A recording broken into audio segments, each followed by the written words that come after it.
Well, thank you very much. We have a big signing right now, and we have a tremendous industry where we're leading by a lot. It's the AI, artificial intelligence. I always thought it should be SI, supreme intelligence, but I guess somewhere along the line they decided on the word artificial, and that's okay with me. That's up to them. It's a massive industry. We're leading China. We're leading everybody by a tremendous amount. The electricity is being built by them in every plant. They're building the electricity. We're getting them rapid approvals. But they're spending trillions of dollars, and they can't, basically this has a couple of other things that are less important, but one of the things that it has is you have to have a central source of approval. When they need approvals on things, they have to come to one source. They can't go to California, New York, and various other places like Illinois with Pritzker, who's, a totally unreasonable person. And they have to have, they're putting all this money in. It's a big part of the economy. And there's only going to be, I think, one winner here. I don't know if anybody agrees with that. I think most people agree, but there's only going to be one winner here, and that's probably going to be the U.S. or China. And right now we're winning by a lot. China has a central source of approval. I don't think they have any approval. They just go and build. But people want to be in the United States, and they want to do it here, and we have the big investment coming.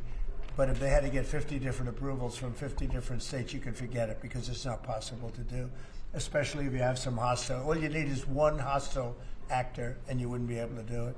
So it doesn't make sense. I didn't have to be briefed on this, by the way. This is real easy business. I mean, this is simple. We're taking in trillions of dollars. We're taking in tremendous amounts of countries, jobs, everything's coming in. Now, just to get off AI for a second, auto plants are being built at levels that we've just about never seen before. Our auto industry was decimated. 56% of our auto industry left our country over the years. It was at one point 100%, and then it got shriveled down, and really we lost a lot. And now, because of tariffs, which have been so incredible, we've taken in hundreds of billions of dollars, and we're bringing back our factories. We're bringing back everything.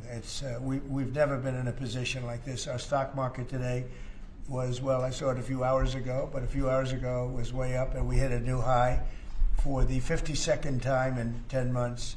We have an all-time high stock market, and it's all reasons. A big reason was the election November 5th, and another big reason, and maybe the biggest reason, but maybe not, because without the election this wouldn't have been done, because people don't know how to do it. The second reason is the tariffs. We're charging countries that were really hurting us badly, were really decimating us. Hence, we have $38 trillion in debt, which will start paying off pretty soon with the tariff money coming in.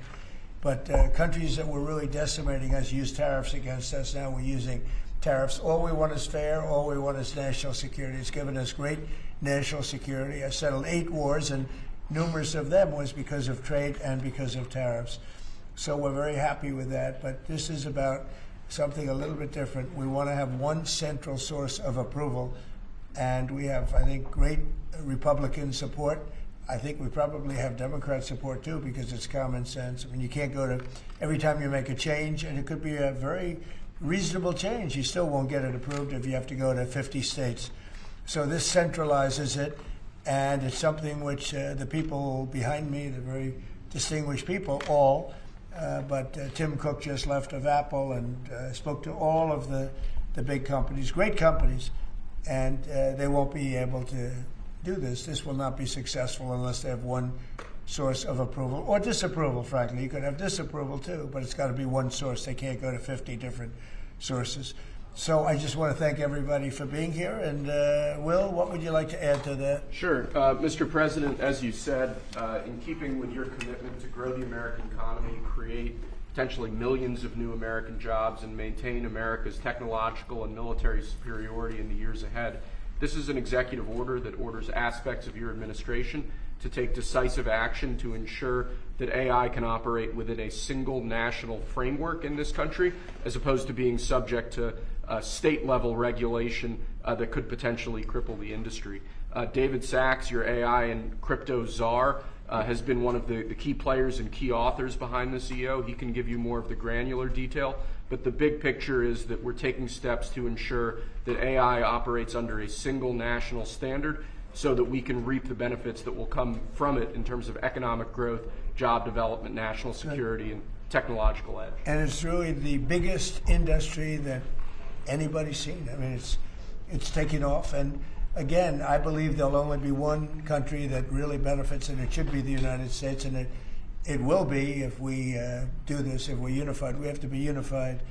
China is unified because they have one vote. That's President Xi. He says do it, and that's the end of that. You know, we have a different system, but we have a system that's good, but we only have a system that's good if it's smart. David Sachs, could you say a few words, please? Yes, sir. So, as you pointed out, we have over 1,000 bills going through state legislatures right now to regulate AI. Over 100 of them have already passed. 25% of them are in California, New York, and Illinois. You've got 50 states running in 50 different directions. It just doesn't make sense. We're creating a confusing patchwork of regulation. And what we need is a single federal standard. And that's what the CEO says, sir, is it basically states that the policy of your administration is to create that federal framework. We're going to work with Congress, like the chairman here of the Commerce Committee, Senator Cruz, and other members of Congress to define that framework. In the meantime, this EO gives your administration tools to push back on the most onerous and excessive state regulations. We're not going to push back on all of them. For example, kid safety, we're going to protect. We're not pushing back on that, but we're going to push back on the most onerous examples of state regulations, sir. So I spoke with other Republican senators, and we have great approval. I think I spoke to anybody that even had any question and seemed to have gotten approval. Ted Cruz has been a very strong advocate of this is common sense. I mean, I think it's nothing more than common sense. Please, Ted. Listen, this is the single most important economic question in the country and in the world. Who wins the race for AI? You look back to the 1990s, there was a similar inflection point with the beginning of the internet, the dawn of the internet, and Bill Clinton was president at the time. He signed an executive order, just like you're doing, that put into law a light touch regulatory approach to the internet. And the result was incredible economic growth and jobs in the United States. At the same time, the European Union took a very heavy-handed regulatory approach. Here's an amazing statistic, Mr. President. In 1993, the U.S. economies and Europe's economy were virtually identical in size. Today, America's economy is more than 50% larger than Europe's, and the two drivers of that are tech and the shale revolution. It transformed this country, and AI is the same thing. It's a race, and if China wins the race, whoever wins, the values of that country will affect all of AI. We don't want China's values of surveillance and centralized control by the communist government governing AI. We want American values of free speech, of individual liberty, of respecting the individual. So this executive order, I believe, is tremendously important. Thank you for your leadership. Well, thank you very much. And Scott, please. Yes, sir. This is pass-fail. As you said, this is the biggest technological innovation in our country's history. We've seen the canals, we've seen the railroads, we've seen the utilities, we've seen the build out of the internet and the fiber, and now it's AI, and it is pass-fail versus China. We have the lead, we've got to maintain it, and it is also going to be the single biggest source of economic growth. But everything else we do, with our defense, there's no use in having a golden dome if China's AI can get around it. There's no use in spending all this money on defense. And the U.S. will remain the leader in this under President Trump's leadership. He has accelerated the growth. We're actually going to move ahead further. We're seeing building everywhere, construction jobs. There are going to be jobs at the AI data centers. And most importantly, President Trump had the incredible idea to allow the companies to create their own power.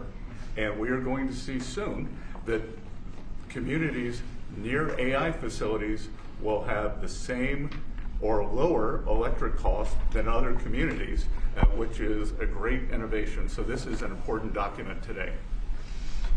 Do you have any questions?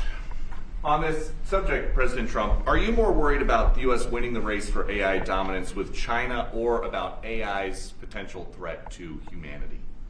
Both. We're looking at that very strongly. We have a lot of threats in the opposite way if we don't do it.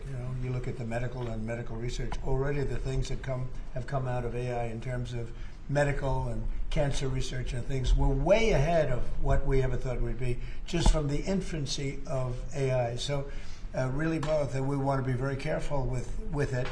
We also know that a big part of our economy, it could be 50, 60% of our economy going forward for a period of time at least, especially during the startup, is AI and AI-based. We have trillions of dollars of construction going on, and that construction would stop, or it would certainly be, a lot of it would be halted. So look, we're leading China. We're leading China by a lot. China knows that, and not doing this would be the greatest gift to China and other countries, but China in particular, that China has ever received. And with Venezuela, now that we've seized this tanker, is the campaign against Venezuela still just about drugs, or is it now also about oil?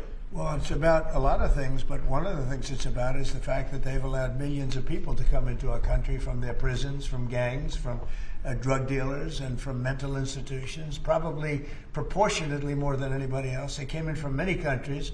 We're getting them out. We had 11,888 murderers come into our country. Many of them are from Venezuela. We had thousands of Tren de Aragua, the gang, come in from, which they say is the most violent gang. I don't know, MS-13 is pretty bad, but Tren de Aragua, they say, is the most violent gang. That comes from the prisons of Venezuela. It came out of the prisons of Venezuela. So it has to do with a lot of things. They've treated us badly, and I guess now we're not treating them so good. If you look at the drug traffic by sea is down 92%. And nobody can figure out who the 8% is, because I have no idea. Anybody getting involved in that right now is not doing well. And we'll start that on land, too. It's going to be starting on land pretty soon. Thank you, Peter. Mr. President, in Indiana, just a few moments ago, the Senate there rejected the congressional maps to redistrict in that state. A number of Republicans voted against that redistricting effort. You have spent a lot of time talking about this. The Vice President traveled to Indiana. What's your reaction? Well, we won every other state. That's the only state. It's funny because I won Indiana all 3 times by a landslide, and I wasn't working on it very hard. Would have been nice. I think we would have picked up 2 seats if we did that. You had one gentleman, the head of the Senate, I guess, Bray, whatever his name is. I heard he was against it. He'll probably lose his next primary, whenever that is. I hope he does, but because he's done a tremendous disservice. I mean, think of it. It's a great place. I love the people there. They love me. We won in a landslide all 3 times. Got tremendous votes. I got record votes. And then there's no reason for doing that. And the Democrats do it to us, so I can't imagine that they do it. But I wasn't very much involved. But there's a man named Bray, as I guess, head of the Senate. Was that Bray? Is that the name, Bray? I mean, I'm sure that whenever his primary is, it's, I think, in 2 years, but I'm sure he'll go down. He'll go down. I'll certainly support anybody that wants to go against him. If I could ask you briefly about on AI and then a question on Ukraine. On the AI side, the flip side of what you've done today is what kind of agreements you can get with China, particularly on the national security threats posed by AI. During the Biden administration, there was a vague agreement on not using AI in the nuclear weapons complex. Tell us what you envision and what conversations you've had, if any, with President Xi on that topic. What, relevant to AI? Yes. I speak to him a lot about it. I speak to him a lot, actually. I have a very good relationship with him, as you know. If you had another president, you would have had a big rare earth problem, and it turned out not to be a problem. They're purchasing tremendous amounts of the soybeans and our agricultural products now. We're getting along with them very well. No, we talk about AI quite a bit. We talk about everything quite a bit. Well, do you have specific one of the guardrails you're trying to put together with them? One of the things I talk to China about is the denuclearization of weapons. We'd like to see if we could stop that. I'm talking about nuclear weapons. I've spoken to China about that. I've spoken to Russia about that. And I think it would be something that we would want to do, and they would like to do, and I think Russia would like to do. They've said they won't join New START or a follow-on to New START. Well, that's what they told you, but you know what they tell you is different than what they tell me. And on Ukraine, Mr. President, just briefly, you made a commitment to the Europeans back in July, if I remember right, to participate in some kind of a peacekeeping force should there be a peace agreement. You mentioned, I think, air support, intelligence, and so forth. Does that commitment still stand? Is the U.S. ready to go contribute to It's this? called the security agreement, Yeah. basically, that they Yeah, call it, the which sounds security like agreement. one Yeah, of the we would four help. areas. We would help with security because it's, I think, a necessary factor in getting it done. I thought that we were very close with Russia to having a deal. I thought we were very close with Ukraine to having a deal. In fact, other than President Zelensky, his people loved the concept of the deal. You know, we threw something out. This is the four-part deal that you... Well, there's 4 or 5 different parts. It's, you know, a little bit complicated because you're cutting up land in a certain way. It's not the easiest thing. It's sort of like a complex real estate deal times 1,000, right? But it's a deal that would have stopped the killing of thousands of lives every month. Thousands and thousands of lives, mostly soldiers, but as you know there's some Are bombs you being headed dropped. to sort of a Korea-like ceasefire there where you don't resolve? Well, there's a meeting on Saturday. We'll see whether or not we attend the meeting. We said we'll attend the meeting if we think there's a good chance of. They want me to attend. They want us to attend, and we'll be attending the meeting on Saturday in Europe if we think there's a good chance. And we don't want to waste a lot of time. We think it's negative. We want it to get settled. We want to save a lot of lives. As you know, in the past we spent. Could be $350 billion, giving it to Ukraine. You know, we got nothing in return, but we gave it to Ukraine. I ended up getting rare earth in return, even though I didn't spend money. And we are now selling weapons to NATO. We're not selling it to Ukraine. We're selling weapons at full price to NATO, as you know. They distribute those weapons probably to Ukraine for the most part. They're probably doing it to others also, but we're not involved in the war other than the fact that we are involved in a negotiation because people want us there. Ukraine wants us involved very much. Europe wants us involved. I have a great relationship with the countries of Europe. As you know, I took GDP. I took what they're spending as a percentage of GDP, but it was at 2 and they weren't paying, and now it's at 5, and everybody's amazed. But that 5% is a lot of it's coming back to the United States. With that being said, I'd like to see the killing stop. 25,000 people died last month, soldiers, mostly soldiers, but some people also where bombs were dropped. But for the most part, 25,000 soldiers died last month. I would love to see it stop. And we're working very hard. It doesn't really affect the United States unless it got out of control. You know, a thing like that, as you probably know, because you are a professional, a real professional, which is something I don't say about a lot of other people, but you are a great professional. Things like this end up in third world wars. And I told that the other day. I said, you know, everybody keeps playing games like this. You'll end up in a third world war, and we don't want to see that happen. Mr. President, can you confirm that you have appointed a general to lead the stabilization forces in Gaza? What will be his mission, and how soon do you want to see? Well, we're working this very strongly on stabilization Gaza. Yeah, forces? we're working very much on Gaza. We actually do have a real peace in the Middle East. We have 59 countries supporting it, which is, you know, never happened before. We have countries that want to come in and take care of Hamas, as an example. We have countries that want to come in and take care of Hezbollah in Lebanon, as an example. And I say, right now you don't have to do that. You may have to do that, but we have countries that are volunteering to come in and literally take care of the whole thing. We have a great peace in the Middle East. It's never happened before. And I think it's very strong, actually. And with Prime Minister Netanyahu, you're supposed to meet him end of this month. What's on the agenda? Well, we get along with him very well. He's been a wartime prime minister, certainly. We did a big thing when we went in with this very plane right here, this beautiful plane. We went in with those B-2s, and now I can use the word because it's been confirmed by the Atomic Energy Commission, we obliterated their nuclear capability, their potential. And their nuclear capability would have been there in about 2 months. I think it looked like it was, some people say 2 weeks. I don't know if it's 2 weeks, but a very short period of time. They were very close to having massive nuclear weapons. And these guys went in and they did a job. And that made peace possible because everybody was afraid of Iran, and now they're not afraid of Iran anymore. And Iran would like to make a deal with us. Your own national security strategy does not say obliterate, sir. It says I said- set them back. Your intro does. Well, the Atomic Energy Commission said obliterated, and the people that have seen the site said obliterated, and frankly, Iran said it was obliterated.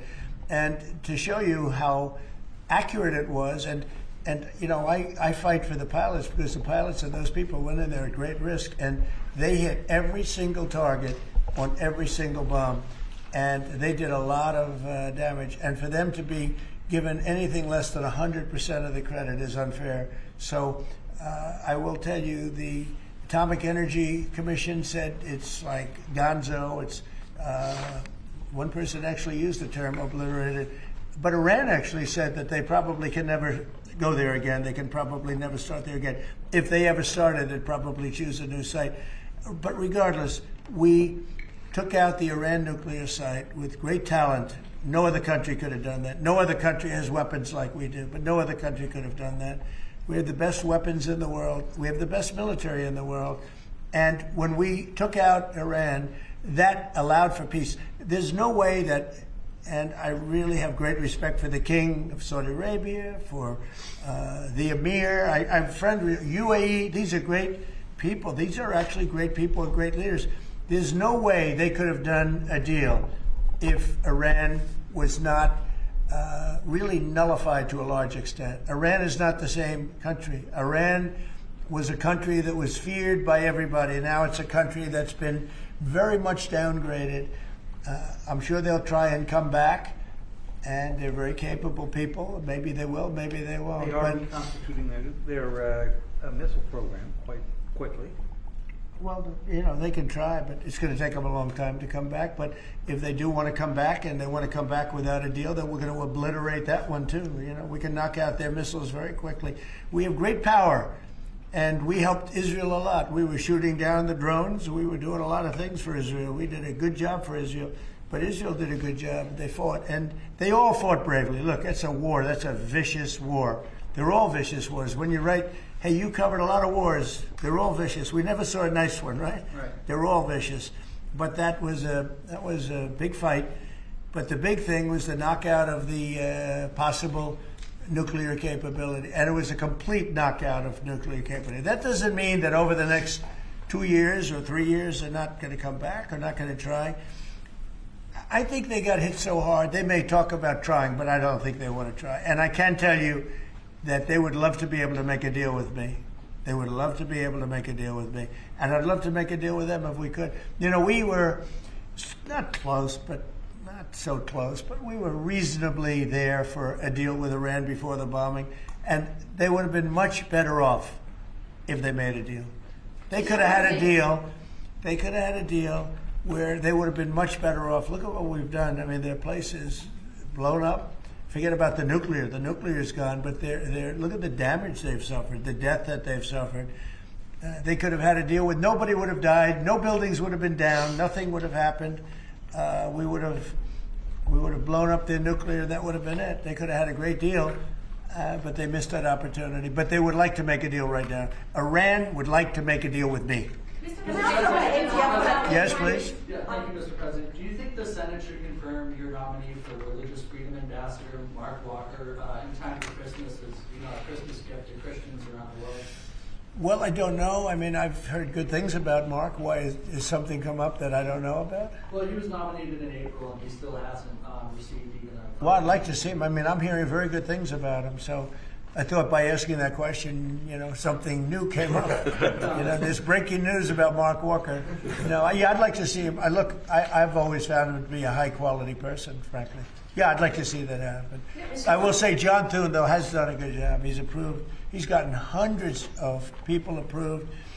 You know, we have a roadblock with the Democrats. They're just obstructionists, that's all. That's all they're good at is obstructing. They're not good at creating. They're only good at obstructing and wanting open borders and men and women's sports and transgender, for all things that transgender for everybody, all things that people don't want. And they're obstructionists, you know. They're doing that with health care. We have a great health care proposal where we pay all of the hundreds of billions of dollars that the insurance companies have been making. You know, their stock is up 1,700%. And by the way, the stock market today hit another high. 52 times we hit a high in a 10-month period. That's during my second presidency. And it's been amazing. Nobody's seen anything like it. You know, we had the greatest economy in history in my first term. I think we're blowing it away right now. I think we're blowing it away. And again, prices were the highest they ever were. Inflation was the highest in 48 years, or I think ever. They say 48 years. The press says 48 years. I'll accept that, but I think it was the highest inflation we've ever had under the past administration. We had the highest prices. We have high inflation, you have high prices. Prices are coming way down. Energy is coming way down.